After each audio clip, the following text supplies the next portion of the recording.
bagus dalam pelaksanaan pemerintahan itu hak dari setiap warga negara. Dengan bukunya, pada tahun 2007 Boni kembali mengkritisi pemerintahan. Ia mengungkap kegagalan pemerintahan SBY yang dirangkum dalam buku 10 Dosa Politik SBY JK. Tidak hanya dari judulnya yang mengundang perdebatan, isi buku ini juga membuat sejumlah pihak berat.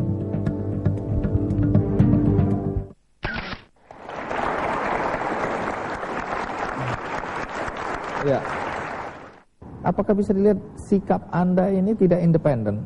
Karena kesannya Anda jadi bermusuhan dengan Presiden SBY.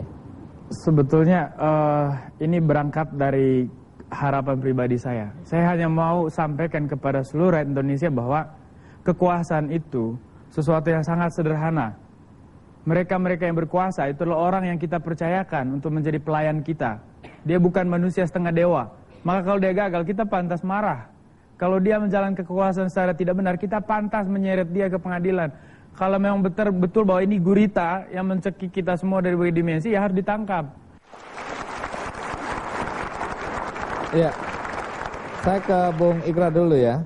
Bung Ikrar, menarik karena buku 10 Dosa Politik SBJK kemudian dilawan oleh buku lain. Ya.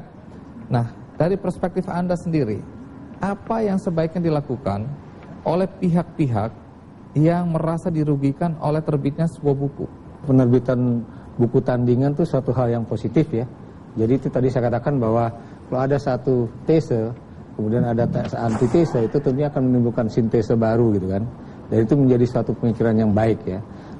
Jadi nanti biar orang bisa menilai ya, mana kira-kira dari 2 atau 3 buku yang ditulis itu, mana yang mendekati kebenaran ya. Tapi kalau dia orang yang tidak berdaya, tidak punya kekuatan untuk itu kan penzoliman. Penzoliman itu hanya terjadi pada orang yang tidak berkuasa. Tapi kalau misalnya kita mengkritik orang yang berkuasa, di mana zolimnya? Tapi orang yang berkuasa itu sering merasa dizolimi. Itu saya sering menulis di harian Kompas atau di seputar Indonesia ya, bahwa seorang presiden itu nggak boleh cengeng, ya. Dan seorang presiden itu tidak boleh mencari pembelaan dari rakyat. Tapi presiden kan manusia. Justru karena dia manusia dan dia kalau dia sudah terpilih menjadi seorang presiden, dia itu adalah orang yang the first among equals, ya. Orang yang orang yang setara, lebih tinggi dibandingkan yang setara.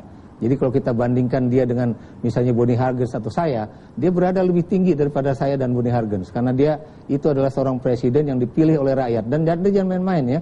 Dia itu dipilih dengan 60,8%. Pendukung itu banyak. Lalu ngapain dia juga masih cengeng-cengeng juga gitu kan. Terlalu berlebihan. Oke. Sekarang sedikit menyinggung karena Anda bukan cuma urusan 10 dosa politik, tapi Anda pernah menulis Kebangkrutan Agama dan Politik, sebuah buku yang kemudian di Flores dilarang. Buku itu mengangkat kasus korupsi pemerintah lokal yang dihasilkan setelah konspirasi dengan hierarki gereja setempat. Saya punya tesis di dalam buku itu bahwa ketika struktur agama dan politik itu bersetubuh, mengalami promiskuitas persetubuhan, dia akan melahirkan model-model korupsi baru. Dan ini buku muncul dulu persis pada saat kekuasaan lokal masih di tangan yang saya kritik itu, orang yang saya kritik. Kemudian berdampak serius. Untuk itu Anda pernah ditangkap polisi sampai 9 jam katanya. Saya ceramah dengan KPUD dan